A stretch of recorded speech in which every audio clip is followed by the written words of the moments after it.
Thank you all for being here tonight. I'm really excited to introduce our 5 panelists that will be speaking in just a few moments. But before we do that, I want to give a brief introduction about some of the topics that we'll be covering in our conversation today. So, we all know plastic waste is a big problem. Plastics can end up in landfills, in oceans, and contribute to a lot of harmful environmental impacts. And part of the reason for this problem is because the way that we make a lot of our materials is through a linear economy system. In this system, resources are extracted and turned into products. We then use those products, and when we're done with those products, we throw them away, and they end up in a landfill where they might sit for a really long time. Now, a more sustainable alternative to this linear economy is recycling economy. In this system, materials can be recycled and turned into new products, but this still produces some waste, especially when it comes to plastics. Not all plastics can be recycled, and those that can be recycled can't be recycled forever. They're not infinitely recyclable, so eventually they'll end up as waste as well. So an even more sustainable alternative is a circular economy that aims to eliminate waste and pollution and keep materials in circulation for as long as possible. And an excellent example of a system that embodies some of these concepts of circular economy is composting. So composting is the process of recycling organic matter into a valuable fertilizer that can enrich soil and plants. So it starts off with a pile of food scraps that we can put in a compost bin. Those food scraps then get picked up by a collection company that brings them to their composting facilities and processes it and turns it into fertilizer that can then be used to grow more food. Then that food starts the cycle all over again. Now, this is an excellent system, but plastics, they can't be composted. They're not made from organic matter. In fact, most traditional plastics are oil-based. Oil is turned into chemical compounds that give plastic their structure. But this cup right here, this cup can be composted. How is that possible? Exactly, we have one right there, and you all may have been sipping from these cups earlier this evening. So what's special about this cup? Even though it looks like a traditional oil-based plastic cup, it's actually made from plants. It turns out that plants can substitute oil in this plastic production process and be used to make these compounds that are necessary for plastics. And we call these bioplastics, a plastic that's made from biological materials. And because these cups are made from biological materials, that means they can be composted.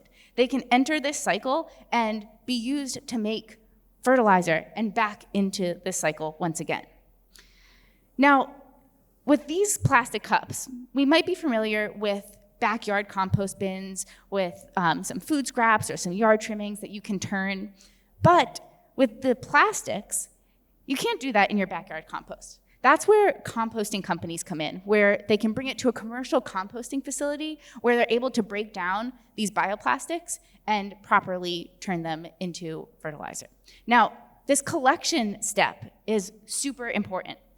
It's excellent that we have these compostable cups, but if there's no way of actually composting them, then it can actually cause some harm, and they'll end up in landfills where they'll release more methane than regular plastics. But by closing this loop and by having certified compostable plastics with an effective collection system that properly continues this cycle, it's a really incredible way that we can think about a more sustainable system for producing and consuming materials. And that's exactly what we're going to be talking about tonight. We are going to be hearing from 5 amazing panelists from 3 companies that each play a crucial role in this cycle. We'll hear from the co-founders of Earth Cups, which is the company that is making all of the cups that we'll be drinking from tonight. We'll hear from Boston Beer Company, which is where people are actually using these cups, and also where this collection process begins. And finally, we'll be hearing from Black Earth Compost, which is responsible for actually taking those cups and making sure that they are properly disposed of.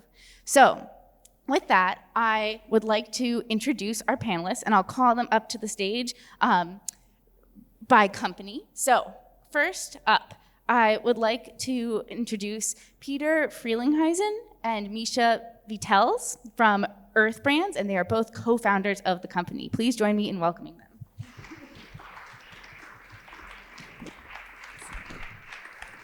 Excellent. Okay, next up, I would like to introduce Morgan Webb and Jill Westra from the Boston Beer Company.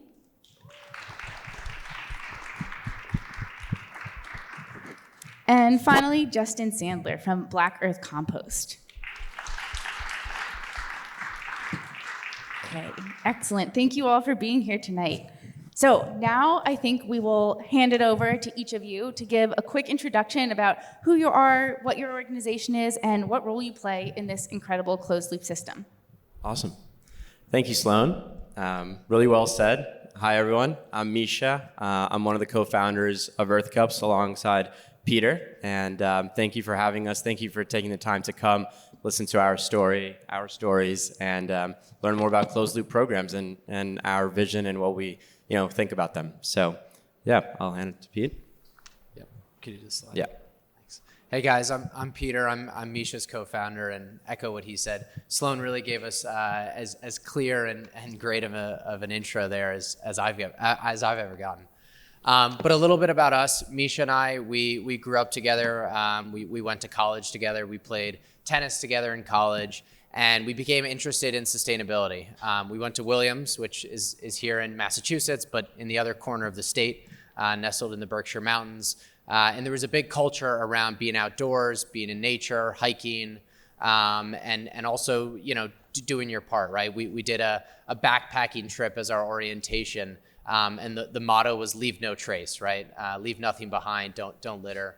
And we loved that, and we loved the whole kind of attitude around it at Williams. But it wasn't until our sophomore year that we really started to see the issue of plastic waste firsthand, and wanted to kind of do something about it. We volunteered for a program about waste, right? So recycling, composting, and trash. We were Compost Buddies, I think it was called. And it was there that we saw firsthand different bioplastics, right? Other companies, back then we weren't a company, of course, but companies who were making forks or tiny little cups or what have you, out of materials that looked and felt like plastic but weren't. And we said to each other, we kind of had an aha moment and said, hey, why can't we go to the local liquor store or even a big supermarket chain and find these cups? And that was kind of how Earth Cups was born. Again, that was 3-4 years ago, and it wasn't for another year until we actually launched product, and for another maybe 6 months until we started working with companies, businesses like Boston Beer, to help them reach their sustainability goals. But like Sloan mentioned, we start the loop, right? So we make the products, and cups is our biggest kind of mover, but we also make lids and straws and food containers and cutlery, and anything that's really single use and typically made from an oil-based plastic. So we use a lot of solo cups, basically. So, yeah. And then today, we still focus on that college market that we launched in. So we have a brand ambassador network of 5,000 students. We have a motto on college campuses, which is to make sustainability cool, right? In order to take down solo and replace this semi-iconic American brand. But the majority of what we do is with stadiums and venues and companies like Boston Beer and coffee chains, right? Because that's where the majority of single-use plastic is actually used. It's a big issue on campuses, not as much at Williams, maybe at some larger schools, but it's still a big issue.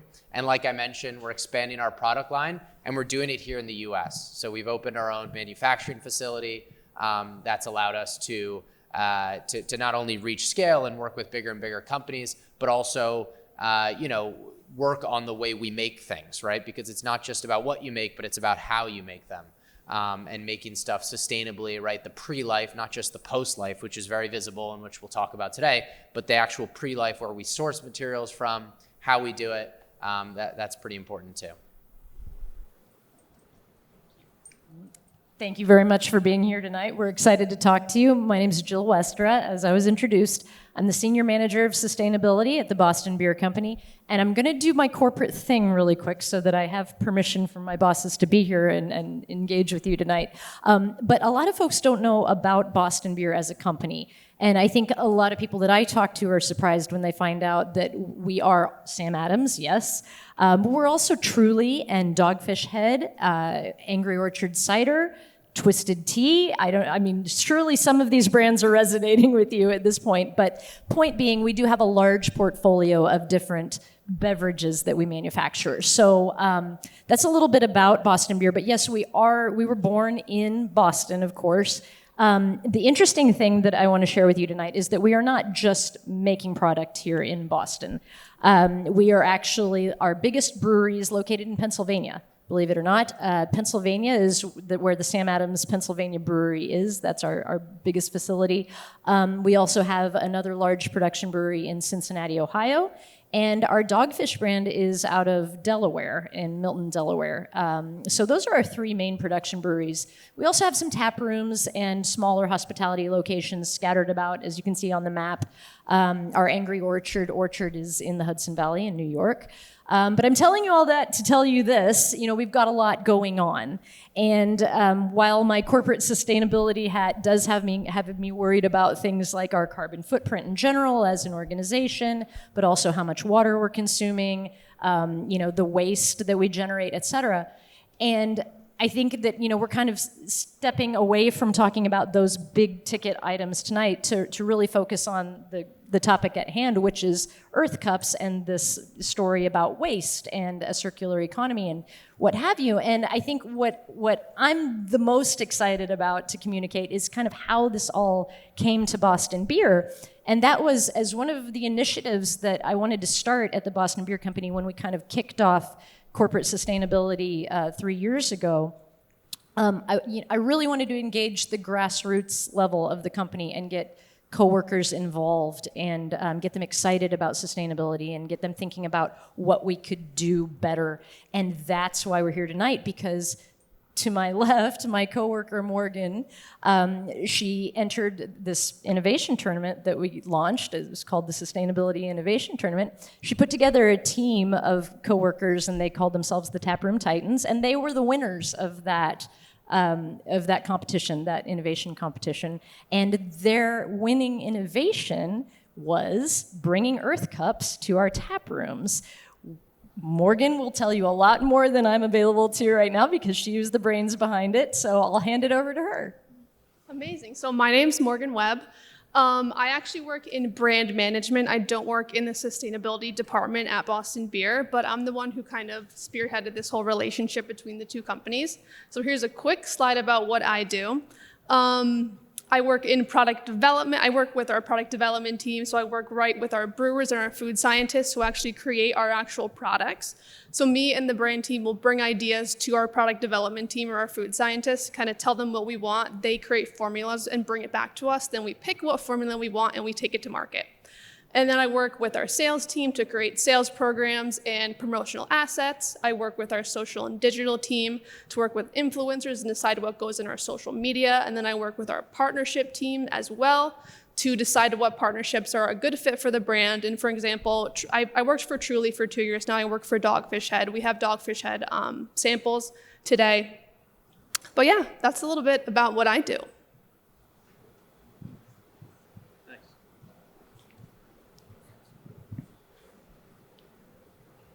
Thanks for coming out, everybody.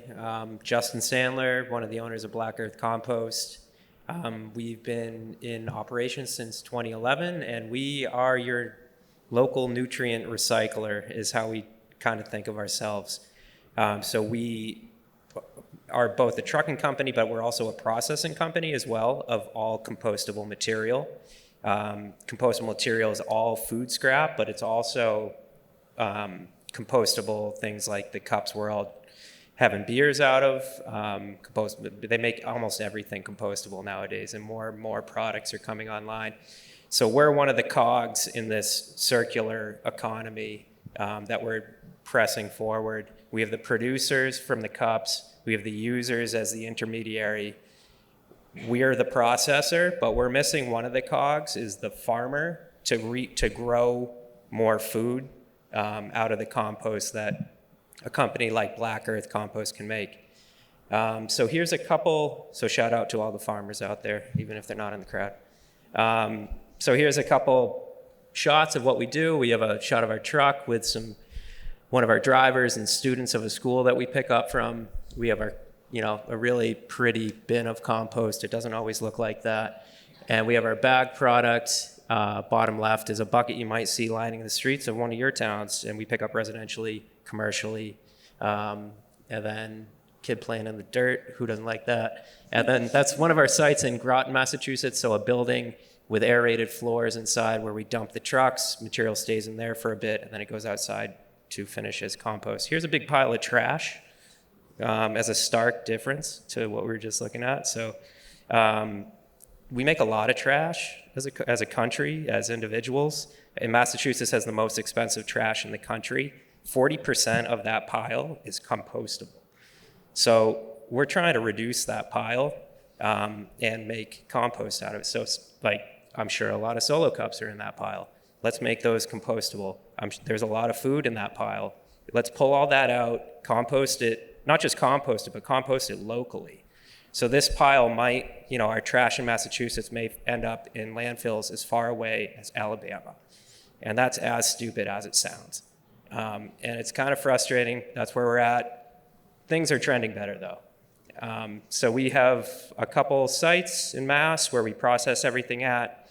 Groton, Manchester by the Sea is our newest one. Framingham, and there's one down by that watermelon on the map there. And we're trying to get one by the apple core as well. And hopefully, we just need more sites, more processing. Here's a lot of words up there, but that's one of our commercial kitchens composting, dumping some potatoes into a compost bin. That's the same shot, one of our trucks picking it up. And then this is the Bresnahan community garden up in Newburyport.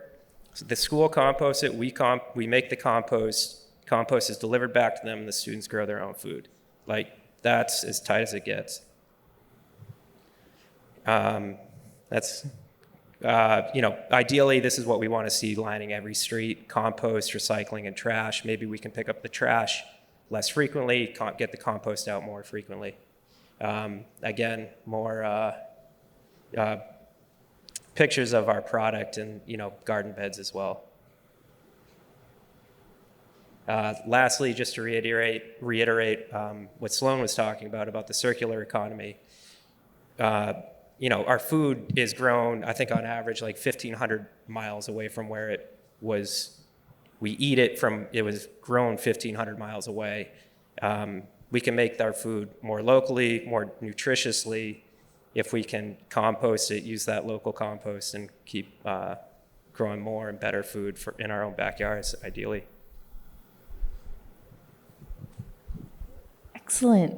Thank you all so much. Those were amazing introductions, and it's great to learn a little bit more about your organizations and the role you play in this closed loop system. But now we're going to learn even a little bit more and dive into some questions to get this conversation going and learn about some of the challenges and successes you've encountered along the way to building this amazing closed loop system. So you talked a little bit about how this partnership began with Morgan over here. I was wondering if you could just share a little bit more about how some details about that and how it went from this idea to where it is today, and how each of these individuals became involved in this whole group. Yeah, so I can start out. So you guys were founded in April 2021, I think. I think I saw you guys on Instagram for the first time spring of 2022, when I thought you were an awesome company. And then I started at Boston Beer in June of 2022. This was my first day of work, and I had a sampling, which is, I know, a super boring way to start your first day of work, drinking on the job. So I think it was like 4 of us in the sampling. It was like a 15-minute sampling, super quick, and we went through like 50 plus single-use plastic cups, which obviously broke my heart because I love sustainability. So I think I emailed you guys the week after, like asking for an informational pamphlet or something, and then got some info, and then brought it to Jill, and then that's kind of how everything just stemmed from there. And I'll just add to that, I was excited to hear from Morgan because I always like to hear from coworkers who have big ideas. I think the most important thing about that conversation that she and I had was in my role where I said, if we are going to launch something, if we are going to innovate something for the good of sustainability, it has to work. I mean, we don't want to just throw everything at the wall and have nothing stick. And so I think the turn that conversation took was, I'm totally on board with this idea. We have tap rooms where we could absolutely roll out compostable cups, but it has to be done right. We don't want to just procure 100,000 cups and then have it fail. So I think the important piece of that conversation is how are we going to roll this out so that it sticks? And that's when I challenged Morgan to join this competition, this innovation tournament, and use that as a vehicle to run the numbers, find out how much these are going to cost, find out what the return on investment would be, what are the different adjacent sort of services we need to provide to our tap rooms if we do have them out, and how are we going to close that loop? Because as we're going to talk a lot about tonight, I think it was very tempting to just buy the cups and then see what happens. And that is, as we know too well, when you're a sustainability practitioner, that's kind of the kiss of death. So that's where we started really putting the pedal to the metal and figuring things out for how we were going to get these from people's hands into the right receptacle and off to the right folks like Justin.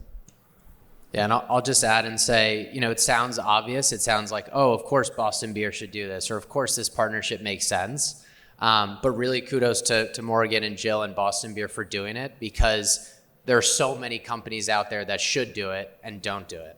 And I think, it's easy for a small, young, startup like us to take risks or to take a leap of faith or to try out new things. But for big established companies like Boston Beer or others, public companies who, have to answer to tons of investors and whatnot, it's much harder to do that, right? It's harder to be nimble. It's harder to affect change within the organization. But they did it, and they did it in a very unique way, right? Through this competition, and then through a lot of planning and working together, amongst all of us, and very much using the system, a little bit as maybe not a guinea pig, but as a program that we were saying, hey, let's all work on this together, right? It's not a one size fits all. We don't have a massive team to come in and do this overnight. We hope to, right? We want to one day. But they very much work with us. And again, the vast majority of companies don't have time for that, or they say they don't have time for that, or they could care less. So kudos to Boston Beer. And then Morgan called us and we said, we have the perfect guy for the job. Justin's right here. He's in your backyard. He can come pick up all the compost that you have, all the earth cups in the bins, and make the program actually happen, right? And so completely close the loop there. That's great. And that's such a great point. Like, you could just go ahead and buy these compostable cups, but making sure that loop is closed before you go full force ahead is essential. So this is amazing work that you all are doing.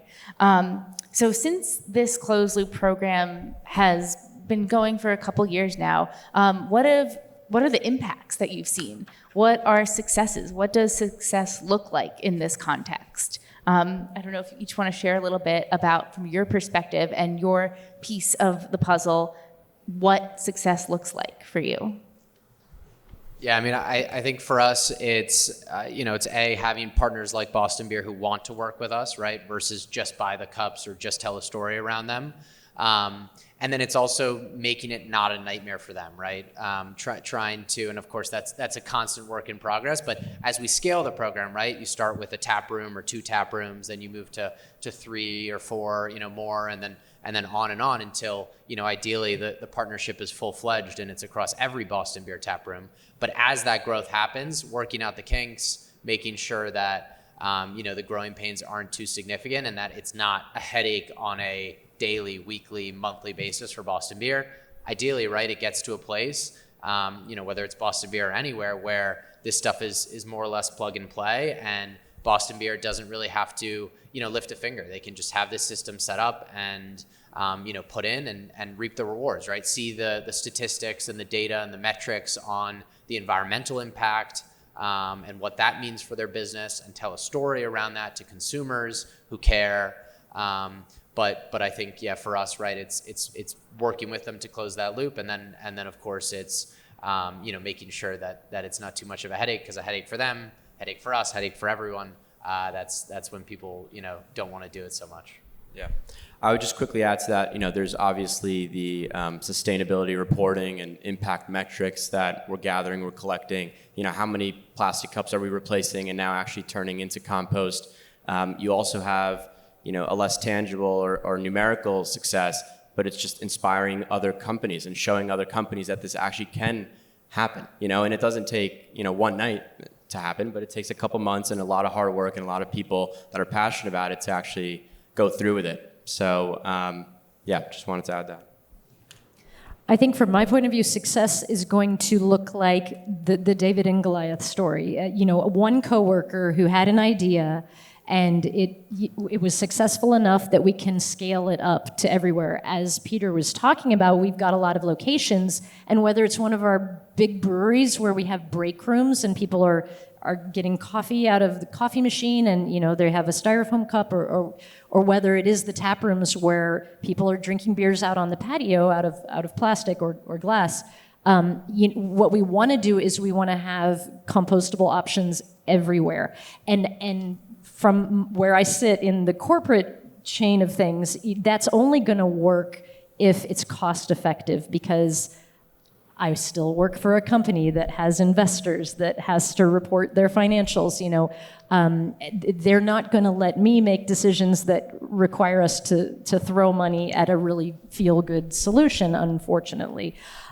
So really what I want to see is proving this out to a point that one person's idea is becoming the norm for this entire corporation going forward. And we are a data-driven company. When I publish my ESG report every year, I like to have measurable metrics that are auditable and defensible. And part of that is making this whole thing work seamlessly so that we can calculate how much trash we did divert, or how many cups we did divert from landfill and send off to compost, so that it is a really fulsome feel-good thing, not just, kind of greenwashy and everybody's happy that we got these compostable cups. So that's what success looks like from where I sit. Excellent. Okay, so we've talked a little bit about what success looks like for this program, and you've all come a long way in developing this. What are some of the biggest challenges that you've encountered along the way, and how have you overcome them? Or what challenges are still ongoing? Because I'm sure there's probably many with closing this loop. So from the composter's perspective, the biggest challenge we see, and will probably forever be somewhat of an issue, but is contamination getting into the compost. So once contamination gets in the bin, maybe that bin gets rejected at time of pickup, but if it's in the truck, it's coming to our site. So that's when it comes, like, we need more companies like Earth Cups coming online, making more things compostable, and more companies like Boston Beer choosing those compostable items to give to their employees. The amount of effort that it takes to get contamination out of the compost is so much more than it is to take just a couple extra seconds. I'm probably preaching to the choir here, but at the time of choice, whether to put, trash into the compost bin or trash into the trash, it's a changing kind of culture we have around that, and it is trending better. I've been with the company for 14 years now. Contamination rates are going down, but our total volume of material is going up. So we have to get better as a society, being more considerate of, what are we throwing away and what is the destination of that material. Yeah, and something that I've learned throughout this process is when consumers are faced with like a split-second decision, in our case, it's trashing something versus composting something. In most cases, they'll probably default to the thing that's most convenient and most quick, which is using the Earth Cup and then putting it in the trash. And I can speak from, so I work in the Boston office, so I can speak from this perspective, but so we have about 500 desks at the Boston office. Everyone had their own individual mini trash can, so when they would drink out of their earth cup, they would just trash it instead of walk to the kitchen to compost it in our big bin. So we're now getting rid of all the small trash cans and replacing them with bigger trash cans and bigger compost bins and bigger recycling bins in each section of the office, rather than just having those mini ones, because they were always defaulting to just throw them in. Nice. And there's also a financial incentive too. One of our locations, our brewery in Delaware, the Dogfish Head Brewery, again, is part of an entry into the Sustainability Innovation Tournament. They wanted to revolutionize their recycling program there, and part of the work that they did to really pitch that initiative was calculate the amount of money that they were paying to their local recycling company for contaminated recycle loads. Now, this has nothing to do with compost. We're just talking about aluminum, plastic, cardboard, etc.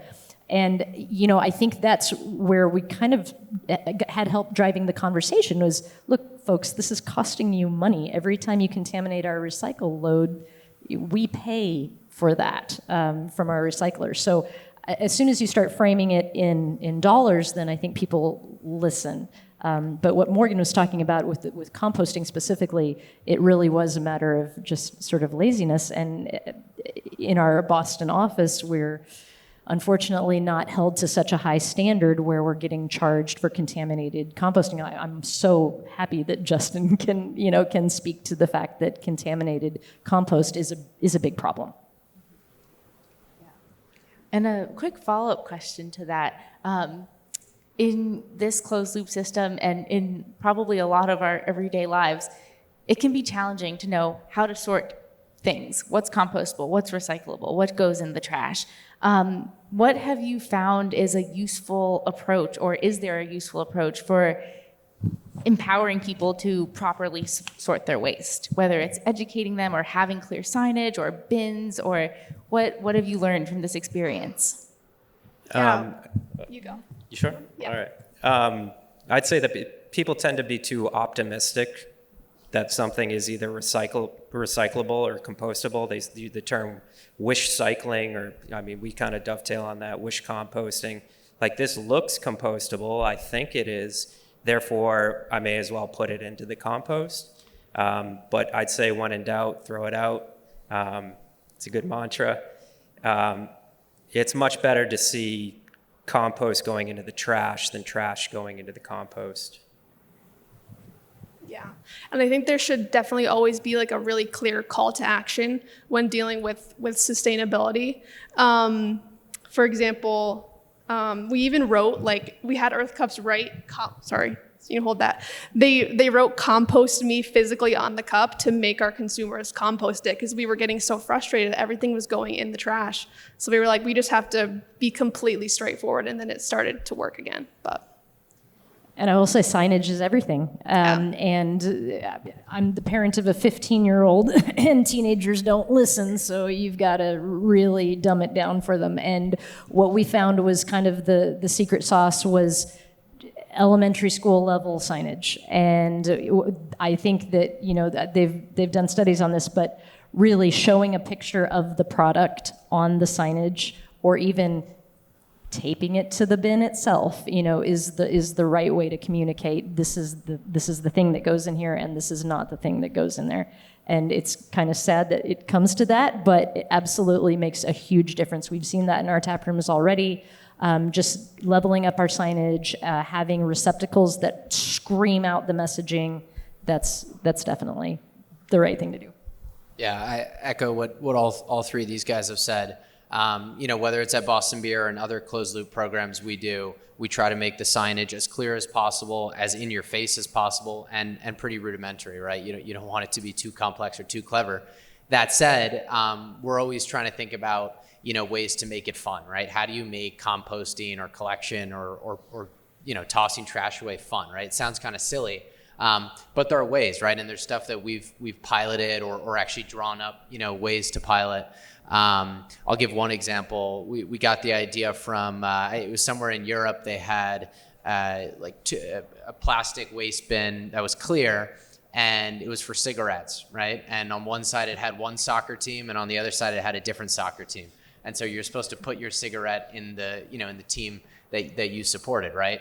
So silly stuff like that, right? We do some university reunions, and we've had ideas to, and we're going to pilot this year, but ideas to do, cup stacks by class. So if you're in the class of 2020, you put it here, class of 2019 here, and make it a competition, right? Fun ways to encourage it. Of course, the number one thing is just signage and messaging and making it simple. But how can you take that a step further? How can you make it fun and enjoyable and competitive?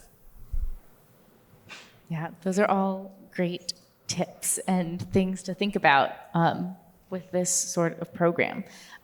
So building off of that, thinking about how individuals can feel confident in sorting their waste. Taking a step back and thinking bigger picture, what is the balance between the role of an individual and the role of companies in addressing this larger issue of sustainability in how we manufacture and dispose of goods? I can start here.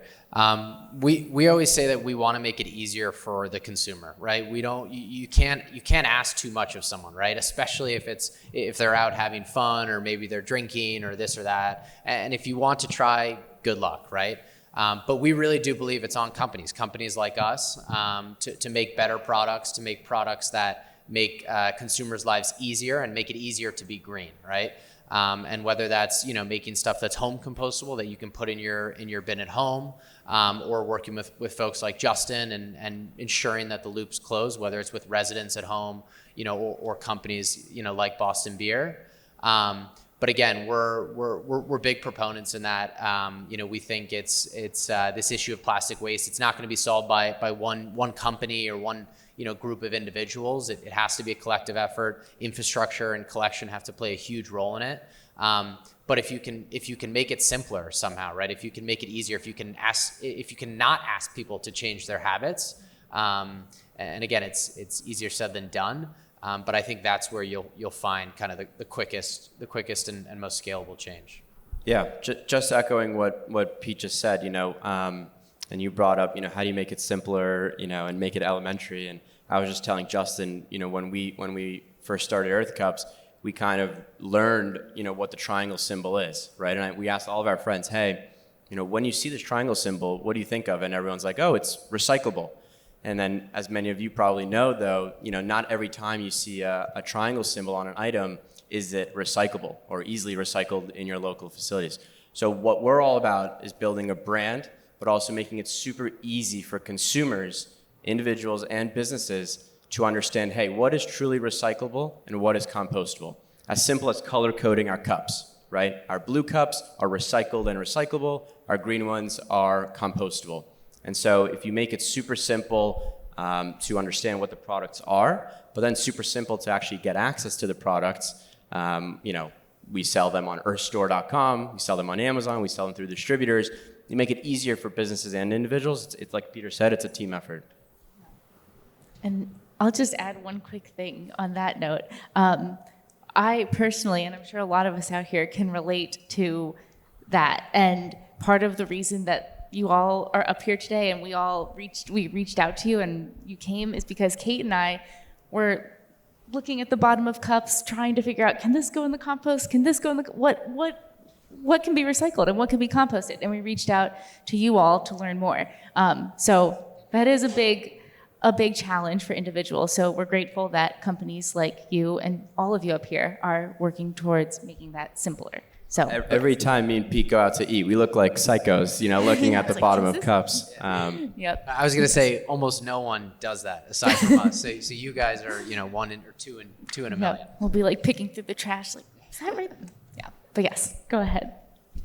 Oh, I was just going to say this is a really hard question for me to come to grips with because I'm on both sides. I want to keep my job. I want the company to do well at what it does when we say that we're practicing sustainability. But I'm also, on the side of the coworker who just has a vision, wants to see something because it's the right thing to do in their mind.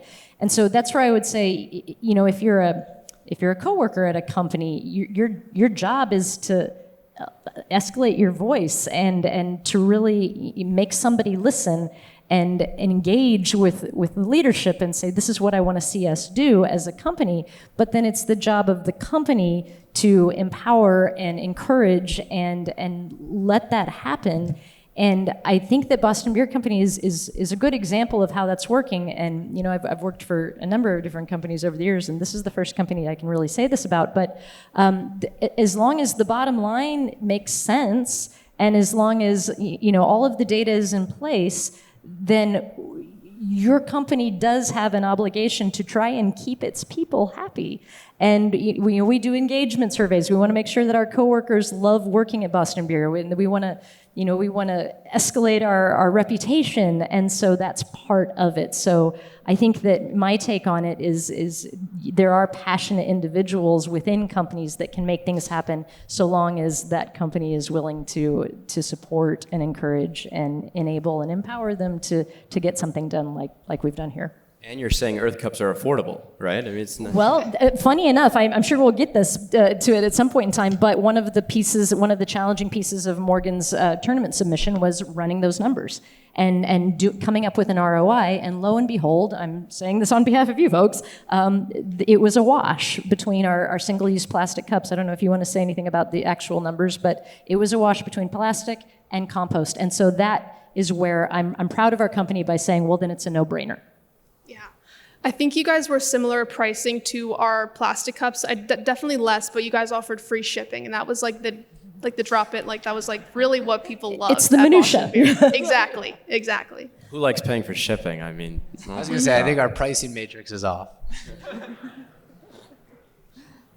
Maybe a final piece on this topic is I think the consumer's responsibility maybe should be to be skeptical. So when you see a product marked as quote unquote environmentally friendly, or one of my least favorite words in the English language is the word biodegradable, there's no real metric on what the word biodegradable means. Is that 6 months, which is what the certification for compostability calls for, or is that 20 years, 100 years? There's actually states in this country right now that are mandating producers to not use certain words, such as the word biodegradable, on their products. So from the federal level, it's kind of like the overarching folks above the producers that need to make more clear guidelines on how we describe our products. It causes a lot of confusion right now, and we're at kind of a flux period of moving into more compostable products. So we got to be really tight with the language that we use to market. So biodegradable, we get things that are called omnigradable, which omnipresent means, so like I don't even know what that one means. Hydrogradable means biodegradable underwater, which is another sketchy one. So if you see a word that sounds greenwashy, it most likely is. There are certifications out there such as BPI and TUV, which is the Austrian equivalent of BPI, that certify that this product will break down in a commercial compost pile and not leave trace chemical residue. So but it's tough to find that information. So it takes due diligence, but it also takes better messaging coming from the top down. Excellent. So with all of this in mind, where do you see this closed loop system going? What are your hopes and dreams for it? What are the next steps or plans? Or even outside of this program that you all have set up, what's up next in the world of sustainability for all of you? Yeah, for Black Earth Compost, I mean, we're basically in Worcester East out to P-Town and throughout Rhode Island now. We want to replicate the model we have of a couple, we don't want, so distributed compost network across the state. So we have a site in Manchester that we built that handles those local nutrients, redistributes that compost locally as well. It lowers the trucking, lowers the cost. And if we can kind of stamp out more of these sites throughout the state, that's our goal. And there's been some new funding and grants available to help develop our model. And the tailwinds are there, and we're just trying to replicate and get more material to our sites. Yeah, for me, I think I want this to just be as scalable as possible. Right now, we have Earth Cups in 3 of our locations. Boston Beer has physical locations across the country. They're in all of our Boston locations, and now we're working on getting them into our Delaware location, our Cincinnati location, and our New York location. So we're halfway there. Hopefully, within the next 3 to 6 months, we'll be have full Earth Cups at all of our locations. Yeah, and for us, of course, it's aligned, right? We want to build out that partnership, the relationship as much as possible, get into every Boston Beer location, and then we really want to lean into that. We want to get data from that. We want to use it as a case study. We want to work with them to tell the story, like we are doing tonight, right? And then ideally, right, we get that data, we get that messaging, that storytelling, and we replicate it, right? We go to our other customers who say, oh, it's not in the budget this year, or, I just don't think it would work here. That's what we get a lot. I just don't think it would work here. And we're like, well, why? But we want to go and replicate it. We want to do it with all of our customers, right? We do it with many, but not with all of them. And then, again, we're big believers in 5-10 years, every venue in America is going to be doing this, right? Or some version of it. So we want to lead that. We want to spearhead it. And again, I think diving into a partnership like this, which makes so much sense, it's so obvious, it's around sustainability, it's around drinking, it's around having fun, it's around community and bringing people together, right? That's what our brand does. That's what Boston Beer does. And we want to lean into it and then go, rinse and repeat. I'll just quickly add, so yeah, the more we work with Justin, the better, obviously. So hopefully we call every week. But for us, at Earth Brands, our really big vision, and as we've said it a bunch already, is to make it really simple for individuals and for businesses to get access to compostable products and get access to a closed loop program near them. So, and the way you do that is, by connecting and essentially being a connector of between companies with composting facilities and brands like ours. And so I would invite everyone, what we're doing at Earth Brands currently is, if you go to earthstore.com by the end of this week, you'll be able to see a map of all the composting facilities across the country that accept Earth Cups. And on earthstore.com, you're able to, again, whether you're an individual or business, get access to our compostable products, everything from cups to food containers to straws to cutlery that are accepted at facilities like Justin's. And then soon you'll be able to also contact those composting facilities, set up residential pickup plans, business plans. And again, it's all about making it easy, simple, cool, and fun. I think Misha just live gave our tech team a deadline of Friday to build that feature out. Yeah, and they're here, so yeah. Okay, excellent. Thank you all so much for having this conversation and sharing your thoughts. We're not quite finished yet, but we are going to switch over to some questions that folks in the audience have shared. So I have a whole list of amazing questions, so thank you all for submitting these. And we'll just go through a couple of them, see how much time we have. But welcome to stick around after, encouraged to stick around after to continue these conversations. So one of the questions, the education hurdle of bioplastic is huge. How are some ways that you can teach a regular consumer that these are better? So it's hard. Misha and I, we've mentioned this a couple of times, but we really believe in building a brand. And it's so antithetical to the food service industry, right? Everyone says that's where brands go to die. And we just frankly don't believe that, right? If we didn't create a brand, if we didn't build that brand on Instagram, Morgan wouldn't have found us. Then she wouldn't have emailed us. Then we wouldn't have put this entire thing together. So we're really big believers in brand, right? When people recognize your brand, when they see our EC logo, they start to notice it and see it almost as like a stamp of approval, right? Oh, I know Earth Cups, or I've seen that EC logo, or I know this means that.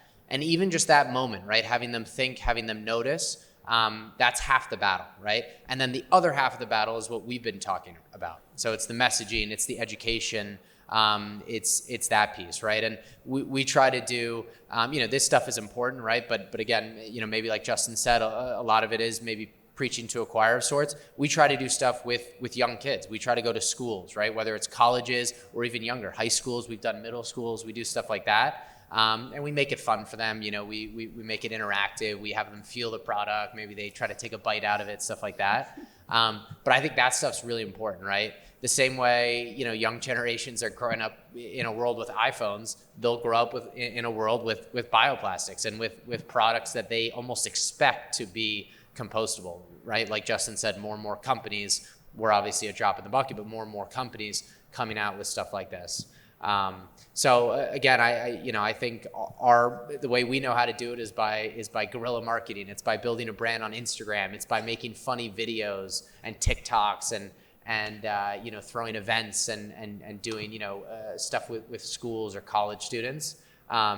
There's other companies that are doing it in totally different ways that are also effective. But that's how we like to educate. That's how we like to make it cool, make sustainability cool. Maybe this is a mic drop, but just come to our site and see them break down. It's the ultimate way to see if a product's going to work. And really anybody in the audience is welcome to reach out to us. And if you want to take a tour of one of our compost sites, the one in Manchester by the Sea is kind of our flagship. We take in thousands and thousands every single day of either earth cups or products very similar. And they break down and turn into nutrient-rich compost. I think I'd like to add one more thing, and that is there's so many bioplastics out there, and educating ourselves and talking about it and communicating as much as possible about the differences. And as Justin raised the point about, what is biodegradable anyway, those words and the different types that we refer to when we talk about BPI or compostable plastic or compostable plastic substitutes. We ran into a problem in our story where our Dogfish Head brand had tried a compostable plastic substitute years before, and it melted in their storage houses due to high temperatures. So that communication that we had with our friends over here at Earth Cups was like, we can't let this happen. Are you 150% sure that that's not going to be the case? And they're able to explain the difference between old corn resin model cups and new corn resin model cups. And I mean, these are conversations that have to be had lest a company like ours be deterred from one bad experience with an old product. And so, just getting people hip to what we're actually holding in our hand is a huge piece of the journey. Excellent. There have been a lot of follow-up questions about the actual composting part of this and how bioplastics break down. So I guess Justin or anyone else who would like to chime in, how long does it take for one of these cups to break down? And how resource or energy intensive is this composting, this composting process for these types of cups as opposed to food scraps, for example? What was the first part? The first one was how long it takes a cup to break down. So in order to get that certification, the BPI or the TUV or CMA is another one, but not that prevalent. It has to be, there's laboratory controlled studies on the PLA substance that is used to make the cups that ensures that it has to break down within at least 180 days. You can do that a lot faster, but we only sell our compost twice a year, and that follows that 6-month kind of rhythm. And then how energy intensive was it? Mm-hmm. So we were using, it's very energy intensive, and full disclosure, of course we're using diesel powered equipment, oil, grease. It's a lot of fossil fuel that goes into creating compost at scale. We're taking in 350 tons a week, and we're not doing that with human calories. So we were shredding the material at first. That actually caused more of a problem because we were shredding non-compostable plastic. But in terms of is it more or less than food scrap, it's exactly the same because it's all contained within the same piles of compost. But there's labor the whole way. It's trucking.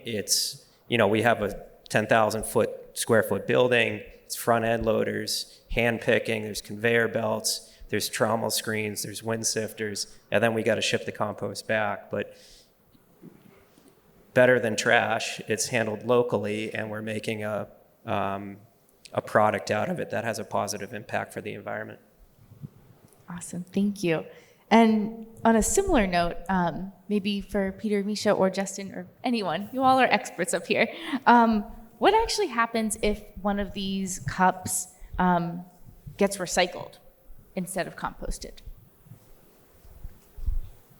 I can start there. I mean, it's hard to say. I think like we've worked with a lot of folks like Justin, right? And the main thing they call out is being able to differentiate cups, right? Whether it's recyclable cups that look just like these, or even non-recyclable ones. Misha talked about the triangles with the numbers in them before, right? There's a reason all that messaging in the industry is so ambiguous, right? Companies have profited billions and billions of dollars over the last 6 decades, because of that ambiguity, right? They don't want the symbols to actually explain what they're doing. They just want a triangle with a number in it, and they want consumers to be relatively, confused about it. So, I think, it probably depends on the recycling facility. I think different MRFs have different guidelines. Some probably sort it out. Some probably, see it as contamination. It's certainly not ideal, right? You'd much rather have a closed loop system where you're working, towards, or with all the parties involved. And again, I just want to highlight, right? Like at the end of the day, this is sort of the best solution out there, right? It's the best you can do. It's not only the most eco-friendly, but it also has the highest impact in terms of creating some positive, as Justin said. And the studies on PLA and some of these materials are actually incredible, right? It's easy to say, oh, well, what happens if they end up here and there? And that's really important because you want to prevent as many cups or as many, products from falling in the ocean or what have you. But it's also important to, focus on programs like this, make them really, really, really successful, right? Get that collection rate, above 90%, above 95%, and get that contamination rate below 10%, right? Those are the metrics we usually shoot for. And when you do that, it's a real impact. And then again, you can go scale it. You can do it in other places. And in turn, right, that'll allow folks like Justin to, build a business like he has in Massachusetts across the entire country, right? And then composting infrastructure is everywhere. And then we don't have to worry about the cups ending up on the side of the road or being confused for plastics, because maybe there won't be typical oil-based plastics in 15 years. Yeah. I would just quickly add too, we constantly remind ourselves too in instances like that it's still better than the alternative, right? It's eco-friendly on the manufacturing cycle, like we mentioned in the very beginning, to actually produce a plant-based cup than a solo cup or a polystyrene cup or another plastic cup. And just to highlight again, at Earth Brands, we're big believers in the material side of things, right? And so we're innovating currently to make a true home compostable cup, a cup that you can just throw in your backyard and it'll break down. It won't require a industrial composting facility. Sorry, Justin. But it's better for the world and for everyone if it's truly home compostable. So that's what we're shooting for. We're all on the same team. It's all good. Exactly. Yes. That's awesome. We have so many amazing questions for all of you. What policies should people advocate for that can support a circular economy? Yeah, I was just going to say messaging. So I think Justin alluded to this, right? Like biodegradable and greenwashing, words like that. There's a lot of state bans, right? Washington State has a lot of rules. Colorado, California, I think Rhode Island as well. So it's happening. Like it's definitely it's not an overnight thing, but it is happening. There's another funny one. I heard of a company that's kind of like us. The state of Colorado told them they can't market their products as not plastic, right? Just the word plastic itself, technically there's no real, definition of it, right? That's why it's important, like we've talked about, to say bioplastic or oil-based plastic. And there's other terms for those, but it's important to talk about that because plastic really just describes the way it's formed, the actual manufacturing process to thermoform it. And so I think, stuff around, messaging, different words you can use, and then also, types of plastic, right? When we work with a customer who's in Aspen, Colorado. We were just on the phone the other day with someone in Aspen, Colorado. They are required to use compostable plastics in that county or region or whatever it is. So that sort of stuff is obviously great. It makes our job easier, and it actually provides an impetus for folks like Justin to create business there, to have customers who exist. I'll just take another angle on that and remind us all that money talks. And the same thing that we experienced at that brewery in Delaware I was talking about earlier, when we were able to draw, a line around with this load of recyclables was contaminated and it cost us $500. That's when I think people sit up and pay attention. And so with that in mind, there are policies that we can affect within our companies, such as having a sustainable procurement policy where we reward our suppliers with contracts if they can show us what they're doing for the cause. And so, I think if we just practice basic economics and make sure that we're rewarding the suppliers and the vendors that are doing the right thing, we're going to see more of it, and that's the way that we're going to try and achieve success anyway. Yeah, I'd say it's like that your dollar is your vote. Really, it's your most direct way of showing support for whatever product or process that you agree with. That's from the clothes you buy to the food you eat. I guess, from our perspective, it's the fertilizer you use on your plants. So do you want to use fertilizer from Miracle Grow, which is a synthetically based fertilizer from mined rock, the rocks from underneath the ocean? We go from extreme measures to get this rock out of the ocean so we can somehow construct fertilizer in a laboratory? Or do you want to, not to toot our own horn, but do you want to support a locally produced nutrient source such as compost? There's other composts out there made available, locally available as well. So from the fertilizer you use, the clothes you buy, even the food you buy, every choice you make all across the board. But there are actual federal laws coming into play too, like the EPR laws, the Extended Producer Responsibility laws, which is going to make labeling more clear, especially when it comes to the compostable industry. But there's also grants becoming available. We got money from the Inflation Reduction Act because we make a domestically created fertilizer. So that was a big tailwind for us. There's also other ones coming out that are helping force markets. So like state contracts will have to use compost, for example. Things like that. There's a lot to pay attention to these days. But we do have a cool section on our website where we list out this stuff on the Moving the Needle section, where we list, I don't know, if anybody wants to nerd out on some of this stuff, it's a kind of cool resource. Awesome. Okay, one last final question to end the night. What advice would you give to everyone here today about how they can start to introduce composting and circular economy into their own lives?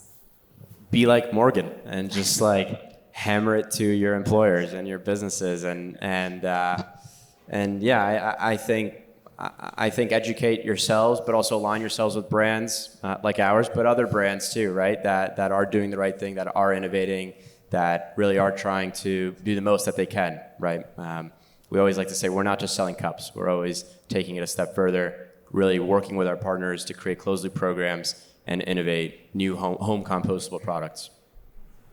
Yeah, I mean, echoing what Misha said, but I'll say, people always say start small, and obviously that's kind of true, but I would also say dream big, right? Obviously that's what we did, but like Misha said, and he did it jokingly, but that's what Morgan did too, right?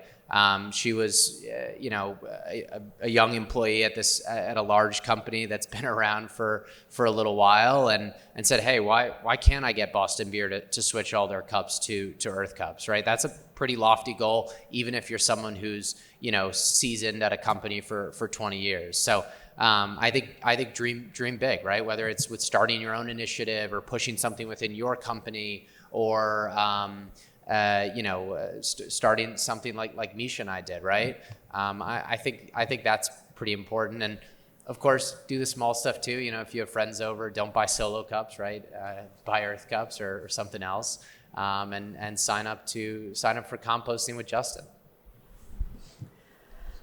I think I'm going to be the wet blanket here, and just what I like to remind everybody that I have this discussion with is that really, at the end of the day, reducing our consumption is the right thing to do. And yes, we have all these really great stopgap measures now for when you do need a cup of something on the run. But I love the way that Justin gave some color to, even in this really wonderful world of compost, we're still draining resources. We're still impacting the climate. It's not go-to. It should be if in need. And so that's always going to be reduce. There's a reason that the 3 R's start with reduce, and I think consumption is probably the only real silver bullet. Yeah, I'd remain, I err optimistic kind of by force sometimes, but I feel like we're surrounded with a lot of pessimism, especially when it comes to the environment. But it's like a slow culture change that is certainly happening, but it's habit formation, it's infrastructure building, and it takes a lot of, what do they say, like inertia to kind of get everything going. But it's going, and the snowball's growing. And every individual resident that composts either in their backyard, there's other services available other than Black Earth. But we do have 45,000 residents that we pick up from, which is like staggering to say. But I remember when it was staggering to say that we had 200 people to pick up from, and that was just a decade ago. And it was just word of mouth, people seeing the buckets on the side of the street. Just get curious, even if you don't sign up. Get the blip on your radar and start to maybe consider it. And we surveyed a few towns to ask them why folks weren't composting, and the number one answer was because they didn't think they would know how to. And that might strike some of us as odd, but I didn't grow up with composting. And when I was first introduced to it, I'm like, what is all this big pile of junk here? And then just food. And start simple. Don't get overwhelmed, and slow change over time.